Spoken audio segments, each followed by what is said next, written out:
With your sleep improving, we now proceed to the topic of sleep scheduling. We'll do this to optimize and automate your sleep so that finally, and after all this time, you'll be able to put that chapter of your life as something that is taken care of and that doesn't need an active care anymore. Some might think that this step of sleep improvement is optional, but I highly disagree. If you leave it undefined, your sleep will roam randomly in amount and timing based on the uniqueness of each day. That is a perfect way to slide into a roller coaster of sleep deprivation, followed by extensive yet interrupted sleep periods and negative daily experiences. It's like shaping your life to be played on a more difficult mode as it needs to be. That is why I recommend that we simplify and automate the best sleep practices. We'll do this by first determining your optimal sleep amount. We'll create a time plan and ensure the sleep consistency. So let's get started. Consider sleep scheduling as a form of budgeting or process planning, just that it is not for money, but for sleep. So first, let's download the tool called Sleep Amount and Timing and have it prepared in front of you. In the next lesson, we will determine what is your sleep goal and how to achieve it.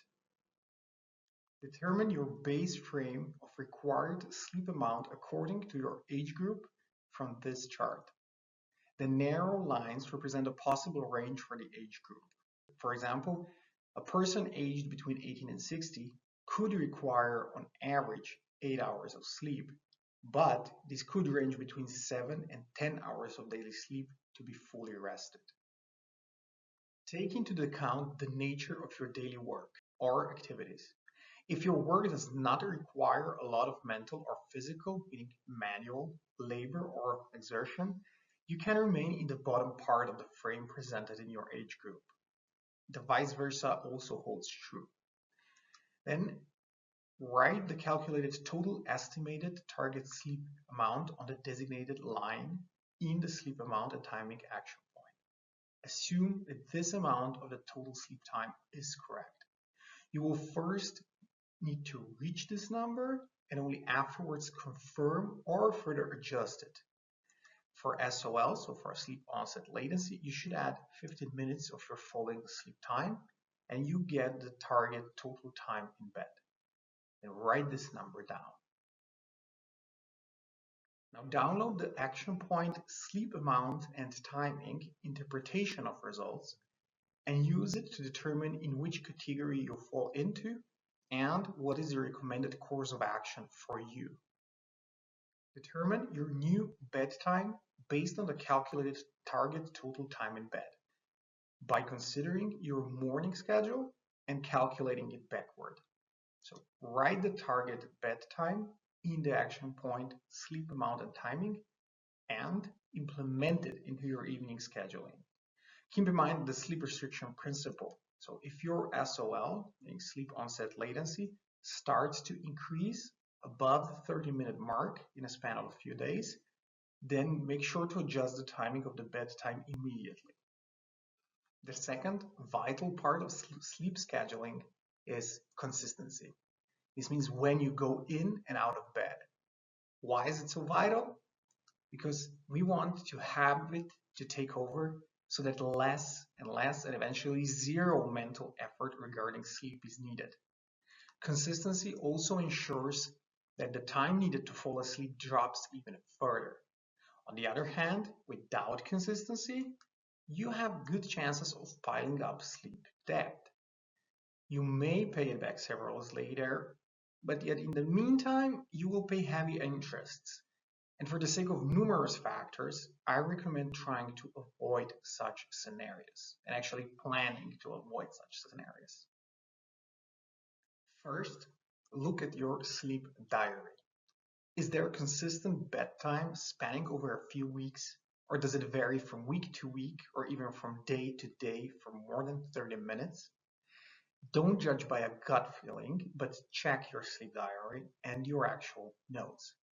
Sure, there are special occasions, but 5 to 6 days a week the schedule should look similar or even identical. If you're consistent in this regard, then congratulations to you, and I recommend proceeding to the next section of the course. If you're not, consider investigating the topic a bit more in this lesson. What is the reason for such bedtime dynamic would be the first question. What were you doing on those days? The causes are usually in the evening, for example, watching TV, outing, and so on. But the reason can also be in the next day. For example, would be an important deadline or a special event, and so on. Then the next topic to ask yourself, is it your beliefs, habits, or environment that block you? One or several or even all of them? If you find a reason or reasons yet cannot see a way to resolve them, then the barrier is in the mind. The best way to approach this is to change the viewpoint by reframing the questions you are asking yourself.